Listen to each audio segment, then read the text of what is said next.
como a relacionarse con empatía, tolerancia y paciencia con su familia, especialmente en este tiempo. Además, las y los invitamos a tener a la mano un lápiz y un cuaderno o una hoja para anotar las ideas principales que escuchen y las preguntas que les puedan surgir a lo largo de la sesión, y a que posteriormente las integren a su carpeta de experiencias. Tengan presente que al regresar a clases presentarán esta carpeta a su maestra o maestro y a sus compañeras y compañeros. En esta sesión abordarán el tema de las reformas borbónicas. El propósito es que identifiquen el espacio de las reformas borbónicas en las instituciones de la Nueva España. Cabe destacar que durante la segunda mitad del siglo XVIII, en España y todos sus reinos, incluida la Nueva España, se dieron cambios significativos conocidos como reformas borbónicas. Esos cambios difícilmente se entenderían sin tener en cuenta diversos acontecimientos. Así es, el primer acontecimiento fue el cambio de dinastía en España, cuando los Habsburgo concluyeron su gobierno y lo tomaron los Borbones. El segundo acontecimiento fue el surgimiento de la Ilustración y sus consecuencias en los ámbitos de la política, la economía y la cultura. ¿Cuál era la diferencia entre los Habsburgo y los Borbones? Para responder esta pregunta, es preciso regresar un poco en el tiempo, cuando Carlos I de España, V de Alemania, hijo de Juana la Loca y de Felipe el Hermoso, gobernó España de 1516 a 1556. Con él, en España, inició el reinado de la familia de los Habsburgo, cuyos miembros desde la Edad Media habían sido los emperadores del Sacro Imperio Romano Germánico. Los primeros monarcas de esta familia implementaron en España y en todos sus reinos el absolutismo, que es una forma de gobierno en la que el monarca es el eje de todo el poder público. Esto implicó la ausencia de una constitución o de leyes a la que el rey se tuviera que sujetar en su gobierno. Durante los casi 2 siglos en los que los Habsburgo permanecieron en España, la norma fue la voluntad del monarca en turno, y esta se expresaba mediante cédulas y ordenanzas reales. Esto originó cierto desorden en el gobierno, ya que con frecuencia se presentaban contradicciones entre lo establecido en uno de estos documentos y lo estipulado en otro. En noviembre de 1700 murió Carlos II, el hechizado, quien era llamado así porque, según diversas fuentes históricas, este monarca tenía una salud precaria, corta inteligencia y esterilidad que se le adjudicaban a la hechicería. Debido a que el rey Carlos II no tuvo hijos, el trono español se quedó sin príncipe heredero y, según su propio testamento, debía ocuparlo Felipe de Anjou, nieto del rey Luis XIV de Francia, quien con el nombre de Felipe V ascendió al trono de España en el mismo mes de noviembre del año de 1700. La llegada de Felipe V al trono español significó el fin de la dinastía de los Habsburgo y la llegada de la Casa de los Borbón. Este acontecimiento también representó una serie de cambios, puesto que puso en práctica acciones nunca antes realizadas en la corona española, ya que Francia se caracterizaba por tener una mayor apertura que aquella que España había mostrado durante el reinado de los Habsburgo. Para saber un poco más sobre este tema, los y las invitamos a ver el siguiente video. Iniciaba el siglo XVIII cuando en España murió sin descendencia Carlos II, convirtiéndose así en el último rey de la casa de los Habsburgo. Cuando era pequeño, sus padres, los miembros de la corte y el pueblo pensaban que no sobreviviría debido a su precaria salud. Sin embargo, contra todos los pronósticos, vivió para ser coronado rey de España. El hechizado, como era conocido en España, no pudo procrear hijos para asegurar un heredero de la corona. Tras su muerte, ascendió al trono Felipe V de la Casa de Borbón, sobrino de Carlos II y del monarca francés Luis XIV. Los españoles, temerosos de que el nuevo monarca se aliara con Francia, Inglaterra, Holanda y algunos españoles, iniciaron un conflicto armado conocido como la Guerra de Sucesión, con el fin de imponer a otro rey. Finalmente, después de varios años de enfrentamientos, Felipe V fue reconocido como el rey de España y la corona quedó en manos de los Borbones. Las reformas borbónicas es un conjunto de medidas que tomó la corona española que empiezan a implementarse a partir de la década de 1760. A partir de ese momento la corona asume el control o intenta asumir el control de sus territorios, de sus posiciones americanas y modifica la estructura política, económica y social de la Nueva España.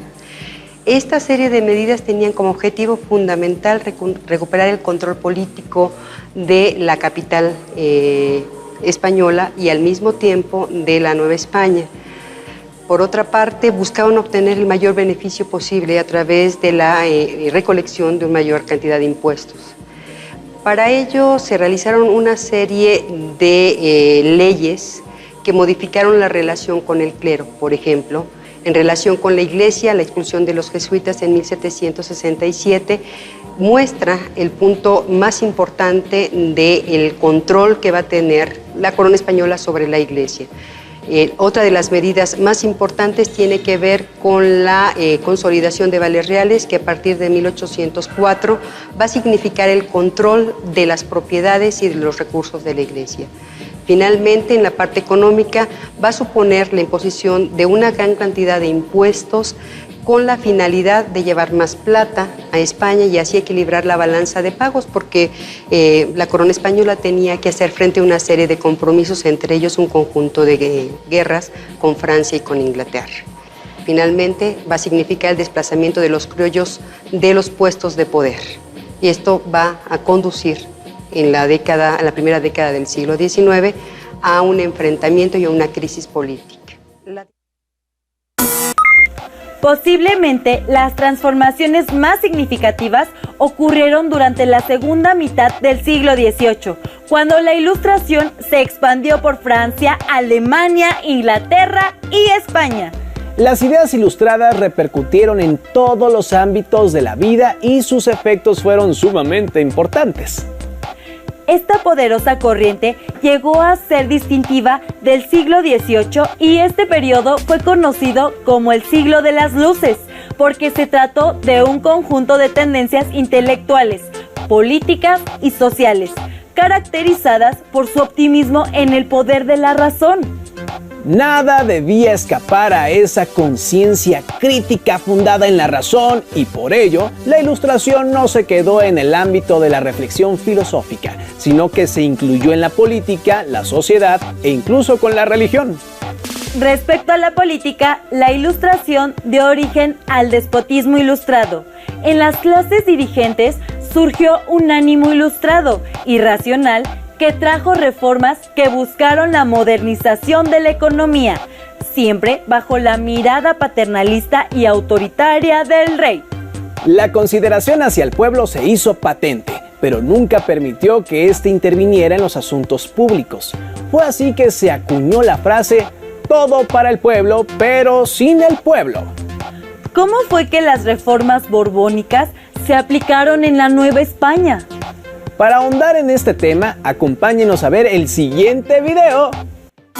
A mediados del siglo XVIII, el funcionario real José de Gálvez, visitador de la Nueva España, influido por todas las ideas ilustradas como parte del proceso de control del Estado, llamado despotismo ilustrado, va a viajar a la Nueva España a poner en práctica toda esta serie de medidas que van a conducir a que la metrópoli recupere el control sobre su territorio en términos políticos, económicos y sociales. Parte de este esfuerzo va a estar vinculado con la presencia de un ejército que va a desembarcar justamente en la década de los 60 para poder controlar a la población.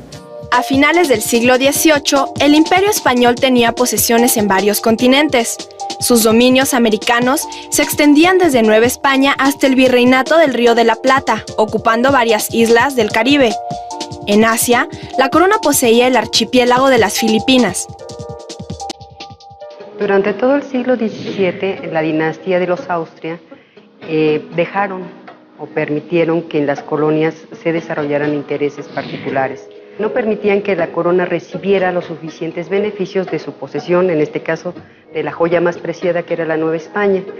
Con la llegada de los Borbones al poder, lo que se intenta es controlar a estos particulares, a estas corporaciones, con la finalidad de imponer la autoridad real por encima de estos cuerpos que habían establecido sus redes y vínculos en la Nueva España. Recuperar el poder significaba, de otra manera, limitar el poder de las corporaciones en la Nueva España, iglesias, comerciantes, pero también de las comunidades indígenas.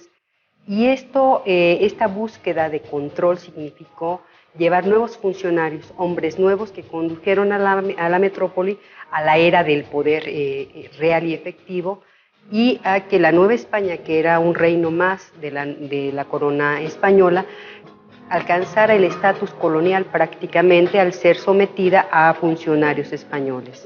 En ese sentido, las reformas borbónicas en términos políticos significaron la sujeción real de los territorios americanos de la Nueva España mediante el establecimiento de un control territorial con autoridades locales, que fueron los intendentes o gobernadores, que limitaron el poder del virrey. En la parte económica significó establecer funcionarios que iban a ser los encargados de la recolección de los tributos, y esto permitía a su vez el establecimiento de un sistema moderno de recaudación de impuestos, a la vez que se crearon nuevos impuestos. Por ejemplo, el del naipe, la sal, que eran insumos, por ejemplo, la sal y la pólvora fundamentales para la explotación de la plata. La recaudación por vía concepto de alcabalas, que es un impuesto a la circulación de mercancías, permitió que la corona, a finales del siglo XVIII, obtuviera una cantidad impresionante de recursos que se extrajeron de la Nueva España gracias a un sistema eficiente en términos de la política tributaria y también de la política de gobierno. La implementación de las reformas borbónicas provocó el descontento de varios sectores de la sociedad novohispana, entre ellos el de los comerciantes. Las leyes sobre libertad de comercio terminaron con el monopolio de 200 años del Consulado de Comerciantes de la Ciudad de México y sus socios de Sevilla y Cádiz. Otro golpe a este organismo fue la supresión del sistema de flotas, barcos que viajaban en grupo hacia la metrópoli. Con las reformas borbónicas, embarcaciones en solitario podían realizar el trayecto desde cualquier puerto. Como consecuencia, surgieron consulados regionales como el de Veracruz, que comenzaron a rivalizar con el consulado de la Ciudad de México. Aunque el conjunto de reformas impactaron a la sociedad novohispana a lo largo de 3 décadas, hubo entre ellas algunas que fueron más importantes. Una de ellas fue en 1767, cuando la corona decide sacar a la orden jesuita, que es la más importante de los territorios del Imperio Español. En un mismo día, en todas partes, con mucho sigilo, se ordena la salida y el embarco de los jesuitas hacia Veracruz. El impacto que va a tener esta salida va a ser muy grande, porque va a ocasionar revueltas que van a ser sofocadas gracias a la presencia del ejército español, que ha desembarcado apenas unos años antes. Enseguida podríamos hablar de otra de las medidas, la división del territorio en intendencias. ¿Por qué? Porque esta división, esta organización, al mismo tiempo que tenía como objeto el control político del territorio, va a provocar que se enraicen los intereses locales y va a ser el origen de, más tarde, los estados que se van a crear a partir de la independencia. Y finalmente, la consolidación de vales reales en 1804, que es, digamos, la gota que derrama el vaso de agua finalmente, porque significa que se obtienen cada vez más recursos de una colonia que ha sido atacada constantemente con una serie de reformas, pero también que ha visto mermados sus ingresos económicos con un conjunto de impuestos muy amplio y muy importante. A la vez que hubo reformas de carácter político y económico, hubo una serie de reformas de tipo social. Por ejemplo, las leyes de vagos de 1745 van a tener más fuerza con la intención de que la gente se dedique a trabajar. Entonces, la persecución hacia actividades que se consideran poco deseables son consideradas actitudes y condiciones de vagancia que, por supuesto, van a tener un castigo, y la pena va a ser la cárcel, la obra pública. En fin, esta serie de medidas de control de la población va a abarcar un amplio espectro. Por ejemplo, las diversiones. Las fiestas de toros, los carnavales van a salir de los espacios urbanos porque se busca que la población se divierta de manera decente, asistiendo al teatro, por ejemplo, y reglamentando también qué tipo de obras se van a presentar y cómo en los espacios entre cada uno de los actos se deben bailar cierto tipo de bailes donde las mujeres finalmente no deben enseñar, por ejemplo, más allá de la pantorrilla. Esto muestra que las reformas borbónicas constituyeron un amplio abanico de posibilidades donde la corona intentaba imponer incluso una visión moral sobre la conducta y la población. En el ámbito cultural, las autoridades reales fomentaron toda clase de instituciones renovadoras o bien las fundaron. Así, abrieron sus puertas la Real Escuela de Cirugía en 1768, la Academia de San Carlos en 1782, el Jardín Botánico en 1787 y el Real Seminario de Minería en 1792, cuyos laboratorios permitieron hacer descubrimientos mineralógicos a don Andrés del Río. El periodismo empezó a hacer intentos desde 1722, pero solamente la Gaceta de México logró aparecer ininterrumpidamente de 1784 a 1805 y fue sustituida después por el Diario de México, el cual divulgó noticias e ideas. La Ilustración entró en buena parte con el apoyo económico de la corona española, lo que implicó que las ideas que tenían implicaciones políticas fueran censuradas. Sin embargo, estas ideas se diseminaron de todas formas. Las noticias políticas fueron leídas por clérigos y funcionarios. La vigilancia de la Inquisición quedó burlada y el orgullo criollo subrayó el amor por lo propio, con un interés por la antigüedad indígena o la historia colonial. Todas las obras exaltaron orgullo por su suelo, por la Nueva España y por su gente. Por ejemplo, el sacerdote jesuita Francisco Javier Clavijero consideró a los indígenas tan capaces como los europeos y desmintió las ridículas teorías ilustradas sobre la naturaleza americana. ¿De qué otras maneras impactaron las reformas borbónicas en la Nueva España? Las y los invitamos a ver el siguiente segmento audiovisual para responder esta pregunta. Los Borbones llevaron a cabo una reorganización administrativa y territorial de Nueva España. Al dividir el territorio en intendencias, buscaron tener mayor control sobre la colonia y, al mismo tiempo, restar poder al virrey, implantando la figura del intendente. José de Gálvez, cuando llegó a la Nueva España en 1767, trató de imponer el sistema de intendencias, que era una división del territorio. No pudo, le costó mucho trabajo. 20 años después, en 1786, logró que se decretara la Real Orden de Creación de las Intendencias.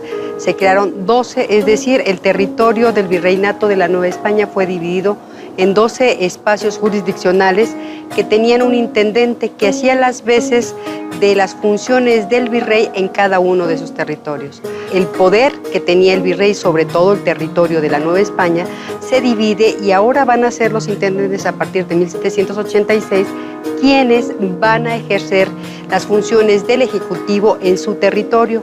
Con esto le quitan el poder al virrey al mismo tiempo que someten a los ayuntamientos o cabildos a la jurisdicción del intendente. La otra parte importante es la función económica. Se crean cajas reales especiales para la recolección de los impuestos y de esta manera el virrey pierde el control político que ejercía sobre todo el territorio y también pierde el control del poder económico en la medida en la que va a haber funcionarios locales encargados de la recolección de impuestos. Desafortunadamente, a la muerte del visitador de Gálvez, el virrey reasume el control de la parte fiscal, pero no de la parte política. Esto va a provocar la autonomía regional y la vinculación de intereses particulares en cada una de las 12 intendencias en las que se divide el territorio. La política reformista y los Borbones transformó mecanismos de organización profundamente arraigados en la economía, la administración, el fisco y las relaciones sociales. Ante estas, surgieron resistencias y oposiciones por parte de los diferentes sectores de la sociedad que se vieron afectados por su implementación. Recuerden que los criollos eran aquellos que nacieron en la Nueva España de padres españoles. Mientras que los peninsulares eran los españoles que nacieron en la península ibérica, es decir, en España, y que iban a trabajar a la Nueva España. El reformismo borbónico hizo mucho para fortalecer el sentimiento criollo, porque tanto las instituciones que se crearon en esa época como los altos cargos burocráticos únicamente podían ser dirigidos por los peninsulares. Por lo cual, los criollos se molestaron, ya que a ellos solamente se les daban oficios de ayudantes. 1808 y 1809 fueron los últimos años borbónicos y fueron difíciles, pues el virreinato perdió su solvencia económica y además hubo sequías, lo que provocó el descontento social. Como remedio contra la desigualdad, los criollos humanistas propusieron acabar con el sistema de tutela para los indígenas, hacer a todos iguales ante la ley y repartir las tierras de las comunidades indígenas. Contra el despotismo político apoyaban la doctrina de la soberanía popular. Contra la dependencia fundamentaron la necesidad y las ventajas que le acarrearía a la Nueva España el separarse de la Vieja España. Comenzaron a haber levantamientos en distintos lugares de la Nueva España. Por ejemplo, en Michoacán hubo un intento frustrado de revolución liberal en el año de 1808. Con todo y este final tan complicado, el periodo de las reformas borbónicas enmarcó un auge económico y cultural que no se volvió a ver en los siguientes 100 años.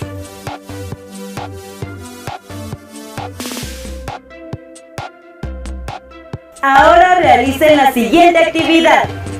Copien los cuadros que aparecen en pantalla.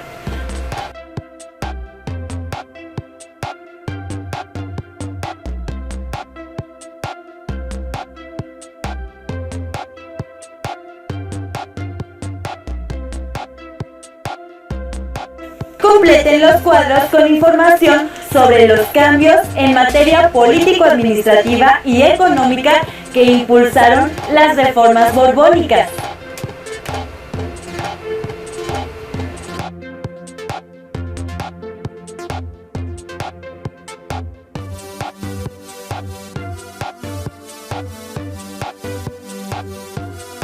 Y finalmente, integren su documento y sus notas a su carpeta de experiencias.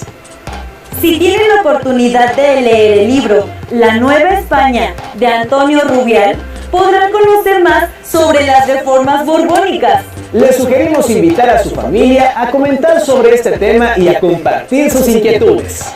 Además, les recordamos que ante esta contingencia es importante crear relaciones empáticas con su familia, considerando la paciencia y la tolerancia. Con esto llegamos al final de esta sesión, pero los y las invitamos a continuar con la programación de Aprende.